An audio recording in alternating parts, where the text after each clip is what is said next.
إن تنصروا الله ينصركم ويثبت أقدامكم. Pada suatu hari, saya bersenggolan dengan seorang yang tidak saya kenal. Maka saya pun spontan bereaksi, "Oh, maafkan saya." Maka dia pun menjawab juga, "Maafkan saya." Orang itu dan saya berlaku sangat sopan. Maka kami pun berpisah dan saling mengucapkan salam. Subhanallah. Minta maaf, kemudian apa? Assalamualaikum. Akan tetapi ceritanya berbeda begitu saya sampai di rumah. Pada hari itu juga ada salah satu kolega terbaik saya menelpon. Maka dengan bahasa yang sangat lembut dan santun, saya pun ngobrol dengan kolega saya. Ketika saya sedang asyik nelpon, tiba-tiba anak laki-laki saya berdiri diam-diam di belakang saya. Saat itu saya berbalik dan hampir saja saya membuat anak saya jatuh. "Minggir, main sana." "Ganggu saja," teriak saya dengan marah. Dia pun pergi dengan hati yang hancur dan merajuk. Malam itu saya berbaring di tempat tidur.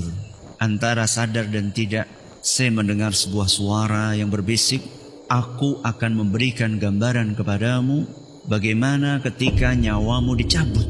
Namun sebelumnya, aku akan izinkan engkau untuk melihat lorong waktu sesudah kematianmu. Sewaktu kamu berurusan dengan orang yang tidak engkau kenal, etika kesopanan engkau gunakan. Akan tetapi, dengan anak yang engkau kasihi, engkau perlakukan dengan sewenang-wenang. Akan kuberi lihat setelah kematianmu hari ini, bagaimana sikap atasanmu, kolegamu, sahabat dunia mayamu, dan juga engkau akan melihat bagaimana sikap anak dan istrimu ketika engkau tinggalkan."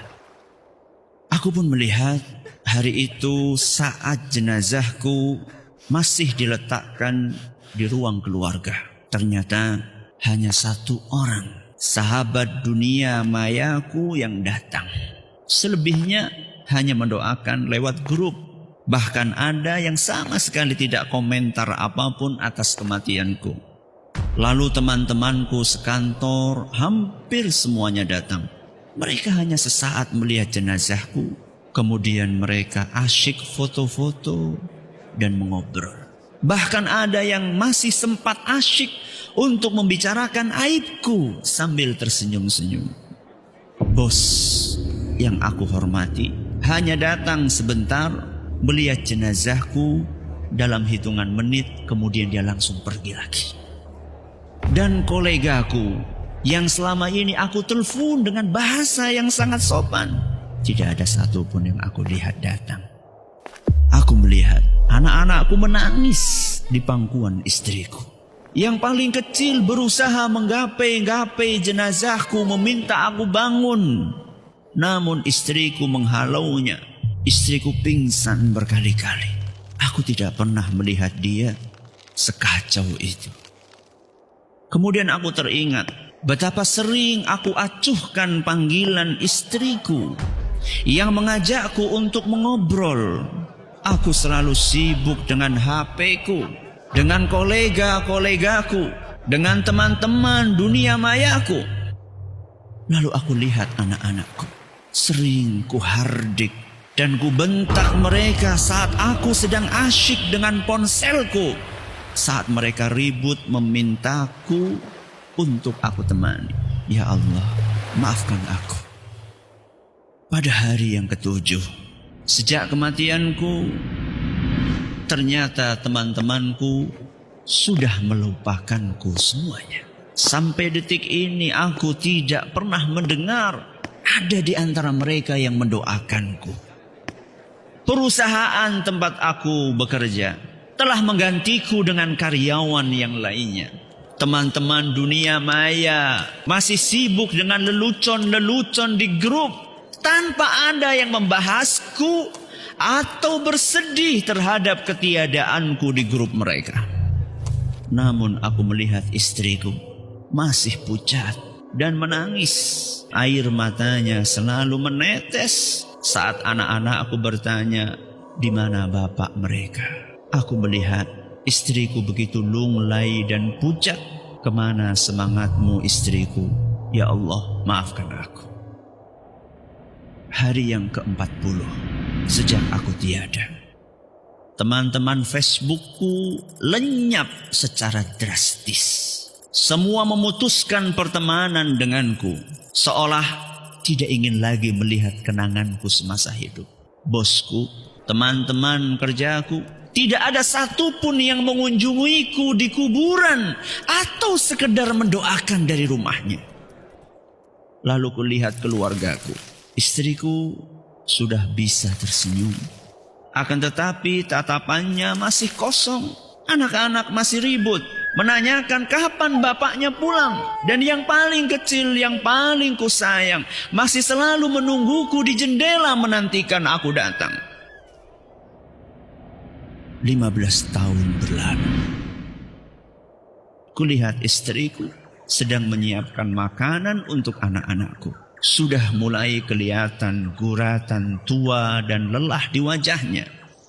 Dia tidak pernah melupakan anak-anak untuk ziarah makam bapaknya. Jangan lupa berdoa setiap sholat. Sampai bertahun-tahun, anak-anak dan istriku pun masih terus mendoakanku di dalam sholat-sholat mereka, agar aku selalu berbahagia di akhirat sana. Lalu seketika, aku terbangun dan terjatuh dari dipan. Ya Allah, Alhamdulillah. Ternyata aku cuma bermimpi. Pelan-pelan aku pergi ke kamar anakku dan berlutut di dekat tempat tidurnya.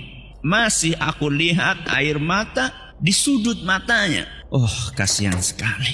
Terlalu kencang aku membentak dia.